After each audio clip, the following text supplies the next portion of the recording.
One swing of the bat from Rosario after two uncharacteristic base on balls from Cole. Other than that, he had good stuff. All that with the home run with 2 outs with his 99 pitches. Offensive side had a chance in the 3rd inning, bases loaded, no outs. Come back to haunt us there with lack of some early runs for Cole. What seemed to get away from Cole control-wise in the 7th? Looked to me like there was a couple borderline pitches there. Quality pitches, might have been down in the zone a little bit, but just missed.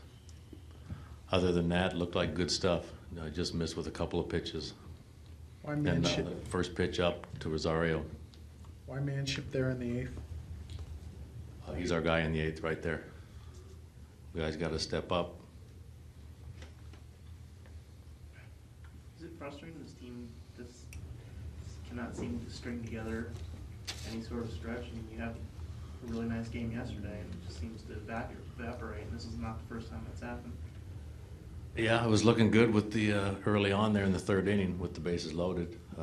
Chance to put 1 run up, maybe 2, let Cole pitch. That's a big momentum inning for them getting out of that. Did you ever think Ben would get one? No.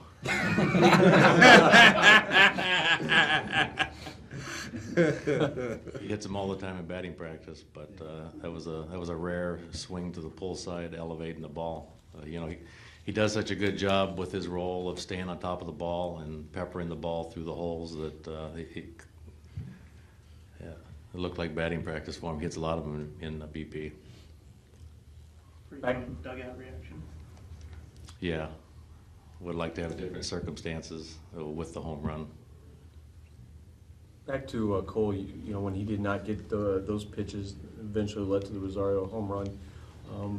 Do you think that he was able to maybe not get past that, or do you think that it lingered a little bit with him? I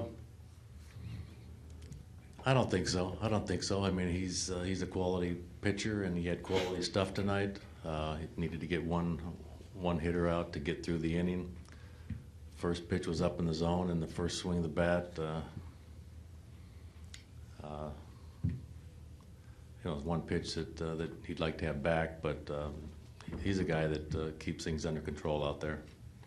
He was still down in the zone in the 7th with those pitches. It wasn't like everything was elevated throughout the whole inning. He was still down with quality stuff, but the guy jumped on the first high fastball. Morneau and Rosario both swung at the first pitch there after the 2 walks. Were you surprised to see them coming up swinging since he was having a little control issues? Well, not necessarily, because, like I said, they were still quality pitches, just missing down at just maybe below the kneecaps. They're those type of hitters. Rosario is a free swinger right from the get-go. It's the 2nd time in 5 nights you've had the bases loaded, nobody out, and failed to score. Is it something that, I mean, the demoralization factor when that happens, how big is that for you guys? And what can you explain just what goes on there? Well, we just want to come away with at least 1 run there, possibly more. And they happen to have the corners in with Ben, and he happened to get a pitch inside, hit it to the first baseman. I mean, hit it right to the defense. There's just something about getting the job done in that situation. You think guys are pressing in that situation when they get to those situations where there's runners in scoring position? I don't know. We've talked about that approach. The pressure's on the pitcher. Work gap to gap. Try and get 1 run in first before you try and get 2 or 3.